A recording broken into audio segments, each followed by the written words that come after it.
सुंदरगढ़ जिला बणाई क्षुद्र जलसेचन उपविभाग रे निम्नमानर कार्य होइतबा अभियोग को नहीं ठेकादार महासंघ पक्षर शुक्रवार कार्यालय घेराव करा जायतबा देखा जायछि। बणाई क्षुद्र जलसेचन उपविभाग अधीन लवणपड़ा अंचल गणिघसा निकटरे निर्माणाधीन कौथर 2 चेक डैम रो काम ठेकादार निभा मिश्र करुछन्ति। संपृक्त कार्यटी 62,49,000 टंका व्यय अटकଳରେ ହେଉଥିବା ବେଳେ ଅତ୍ୟନ୍ତ ନିମ୍ନମାନର କାମ ହେଉଥିବା ନେଇ ସ୍ଥାନୀୟ ଲୋକେ ଠିକାଦାର ମହାସଂଘ ନିକଟରେ ଅଭିଯୋଗ କରିଥିଲେ।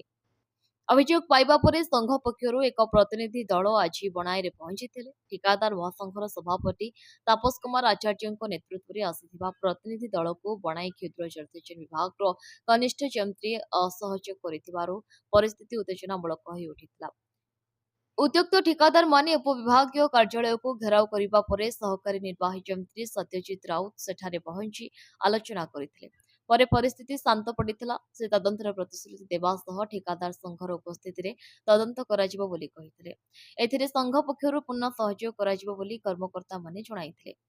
ए संपर्क रे सहकारी निर्वाही जंत्री सत्यजित राउत कहिसेंती जे संपृक्त ठेका संस्था कर्तृपक्ष निर्देश मानु नथिबारु से असहाय अनुभव करूछंती। ତାଙ୍କ କହିବା ଅନୁଯାୟୀ ଜାନୁଆରୀ ମାସରେ ଆରମ୍ଭ ହୋଇଥିବା ଏହି କାମ ମେ ମାସ ସୁଦ୍ଧା ସମ୍ପନ୍ନ ହେବାକୁ ଥିଲା, କିନ୍ତୁ ଏପର୍ଯ୍ୟନ୍ତ ମାତ୍ର 45% କାମ ସମ୍ପନ୍ନ ହୋଇ ବନ୍ଦ ରହିଛି। ଏପରିକି ପ୍ରକଳ୍ପର ଅଟକଳ ମୂଲ୍ୟର ପ୍ରାୟ ଅଧା ଅର୍ଥାତ୍ ପ୍ରାୟ 30 ଲକ୍ଷ ଟଙ୍କା ବିଲ୍ ଆକାରରେ ଉଠାଯାଇ ସାରିଥିବା ସେ ସୂଚନା ଦେଇଛନ୍ତି। ସାଧାରଣ ଜନତାଙ୍କ ଅଭିଯୋଗକୁ ପ୍ରାଥମିକତା ଦେଇ ଠିକାଦାର ମହାସଂଘ ପକ୍ଷରୁ ଏହାର ନିରପେକ୍ଷ ତଦନ୍ତ ଦାବି କରାଯାଇଛି। ସଂଘର ସଦସ୍ୟମାନଙ୍କ ଉପସ୍ଥିତିରେ ତଦନ୍ତ କରାଯିବାକୁ ସଂଘ ସଭାପତି ତାପସ ଆଚାର୍ଯ୍ୟ ଦାବି କରିଛନ୍ତି। ପରିଶେଷରେ ସହକାରୀ ନିର୍ବାହୀ ଯନ୍ତ୍ରୀଙ୍କୁ ନେଇ ଏକ ତଦନ୍ତ ଟିମ୍ ଠିକାଦାର ମହାସଂଘର ତତ୍ତ୍ୱାବଧାନରେ ସମ୍ପୃକ୍ତ ସ୍ଥାନକୁ ଗସ୍ତ କରିଥିବା ସୂଚନା ମିଳିଛି। ବ୍ୟୁରୋ ରିପୋର୍ଟ, ବିକଳ୍ପ ସମାଚାର। ଆମ ଚ୍ୟାନେଲକୁ ଲାଇକ୍, ସେୟାର ଏବଂ ସବସ୍କ୍ରାଇବ୍ କରନ୍ତୁ।